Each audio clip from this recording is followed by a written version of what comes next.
अस्सलाम वालेकुम। कैसे हैं आप सब लोग? उम्मीद है बिल्कुल ठीक-ठाक होंगे, खैरियत से होंगे और कर रहे होंगे अपने लाइफ़ को फुल एन्जॉय। अल्हम्दुलिल्लाह मैं भी बिल्कुल ठीक हूँ। और आज सुबह जो है मैंने बनाई थी गाजर की बर्फ़ी, और गाजर की बर्फ़ी बनाते हुए मुझसे हुए थे काफ़ी सारे ब्लंडर्स। तो ये वीडियो में चल के आगे आप देखेंगे और आपको शायद हँसी भी आए, लेकिन ऐसा हो जाता है टेंशन में। टेंशन ये थी कि गैस ना चली जाए, क्योंकि हमारे एरिया में जो है गैस की काफ़ी ज़्यादा हो रही है लोड शेडिंग। गैस कभी आती है कभी चली जाती है, और रूटीन हो गई काफ़ी ज़्यादा डिस्टर्ब। तो मुझे इतनी ज़्यादा टेंशन थी और इतनी मैं कंफ्यूज हो गई कि मुझसे जो है प्रेजेंटेशन भी सही नहीं हो सकी। तो इस पे भी मुझे बाद में बड़ी हंसी आई कि मैं एक प्लेट भी सही से सेट नहीं कर सकी। तो यहाँ पर जो है मैंने गाजर को थोड़ा सा स्टीम कर लिया, और मेरी सिस्टर ने कहा कि आप इसमें आप ही पानी भी शामिल करोगी। तो मैंने कहा नहीं भाई, अगर मैंने पानी शामिल किया है या तो वो खीर बन जाएगी या गजरेला, तो ये मुझे कुछ भी नहीं बनाना। इसको जस्ट मुझे इसी के पानी में थोड़ा सा नरम करना है। तो ये मैंने एक विसल में जो है इसके पानी में ही इसको थोड़ा सा नरम कर लिया था, और इसके बाद इसको मैंने कर दिया था पैन में शिफ्ट। और इसके साथ ही मैंने इसमें शामिल कर दिया था देसी घी, जिसकी हो गई थी थोड़ी क्वांटिटी ज़्यादा। तो मैंने कहा कोई बात नहीं, देसी घी है, क्वांटिटी ज़्यादा हो गई, ऐसा हो जाता है। और जब भी आप लोग टेंशन में काम करें तो आपके साथ भी इस तरह होता है। तो ये इसके इंग्रेडिएंट्स थे पाउडर मिल्क, शुगर और कोकोनट। तो मुझसे यहाँ पे गड़बड़ हुई कि जो पाउडर मिल्क मैंने सबसे एंड में शामिल करना था, ये मैंने इसके अंदर पहले ही शामिल कर दिया। तो फिर मैंने कहा अब मैं क्या करूँ? तो मैंने कहा इसी रेसिपी को मैं फ़ॉलो कर लेती हूँ इसको, क्योंकि मैं निकाल तो सकती नहीं थी। और थोड़ा सा मैंने इसके अंदर शामिल किया इलायची पाउडर।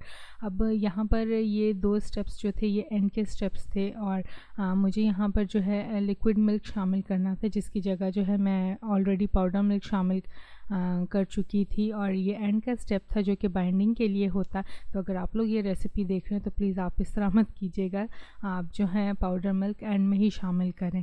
तो यहाँ पर डाल दिया था मैंने टेक्सचर के लिए थोड़ा सा कोकोनट के, इसमें थोड़ा सा क्रंची टेस्ट आ जाए। और वैसे तो बन गई थी बहुत ज़्यादा मज़े की, और इसमें जो है इतना फ़ाइन कलर नहीं आया था, लेकिन एडिबल थी, एक नई चीज़ बन गई थी, न्यू रेसिपी। जिस तरह की बर्फ़ी मैं बनाती वो नहीं बनी, क्योंकि काफ़ी ज़्यादा जो है हेक्टिक डे था, और किचन में ना सुबह सुबह मुझे कोई चीज़ नहीं मिल रही थी। तो मुझे समझ नहीं आ रहा था कि मैं कहाँ से रेसिपी करूँ। तो मेरी सिस्टर ने मुझे कहा भी आप क्या कर रही हैं, क्योंकि मैं उस टाइम पर जो है दूध इसके अंदर शामिल कर चुकी थी। तो पहले मैंने सोचा था दूध ना शामिल करूँ, लेकिन वो सोच ही रह गई। और जो है दूध जब मैंने इसमें शामिल किया तो जो बर्फ़ी का टेक्सचर था वो बिल्कुल ख़राब हो गया। तो फिर मैंने कहा चलो कुछ ना कुछ तो इसका बन ही जाएगा, या खीर बन जाएगी या कोई चीज़ बन जाएगी। सो थोड़े से इसमें शामिल कर दिए थे बादाम, और थोड़ा सा खोपरा जो है इसके अंदर मैंने और ऐड किया था। और चीनी अगर आप शामिल करना चाहें तो अपने टेस्ट के मुताबिक इसके अंदर जो है आप चीनी शामिल कर सकते हैं। मैं बहुत थोड़ी यूज़ करती हूँ, ऑल्दो कि ये मीठे की रेसिपी। और यहाँ पर जो है मैंने खोया काफ़ी सारा कद्दूकश कर लिया था, और थोड़ा सा जो है ऑयल लेकर एक पैन था डूंगा, उसको मैंने ग्रीस कर लिया था, क्योंकि मुझे जो है इसकी बेकिंग ट्रे कहीं पर नहीं मिल रही थी, वो सामान के अंदर पड़ी हुई थी, क्योंकि आधे से ज़्यादा सामान जो है मैंने अभी तक ओपन नहीं किया था। तो यहाँ पर इसको जो है ड्राई कर लिया था, और सबसे एंड में जो है मैंने इसके अंदर खोया शामिल किया। और ये दूसरा ब्लेंडर मुझसे ये हुआ कि फ्लेम जो है यहाँ पर मुझसे तेज़ हो गया था इसको मिक्स करने के लिए, क्योंकि खोया मैंने रखा हुआ था फ्रीज़र में, और जब मैंने इसको मिक्स किया तो खोए ने भी छोड़ दिया ऑयल। अब मैं परेशान हो गई कि इतना ज़्यादा ऑयल हो गया। तो मेरी सिस्टर कहती कोई बात नहीं, देसी घी है और हमने ही खाना है, तो इट्स ओके। और ये रेसिपी ऑल्दो मुझे लगी थी एक फेलियर, लेकिन फेलियर नहीं हुई थी, बहुत अच्छा से इसका टेस्ट आ गया था, और सब ने बहुत ज़्यादा पसंद की थी। थोड़ी सी ये नरम बनी थी, बहुत ज़्यादा जो है ये अपनी पोजीशन में सेट नहीं हो सकी थी। मैंने बहुत कोशिश की थी इसको सेट करने की, क्योंकि मुझे प्रॉपर चीज़ें नहीं मिली थी। तो अब ये मेरे लिए जो है एक सबक हो गया था कि कोई भी रेसिपी बनाने से पहले जो है प्रॉपर उसकी चीज़ें मैं निकाल कर सेट कर लूँ।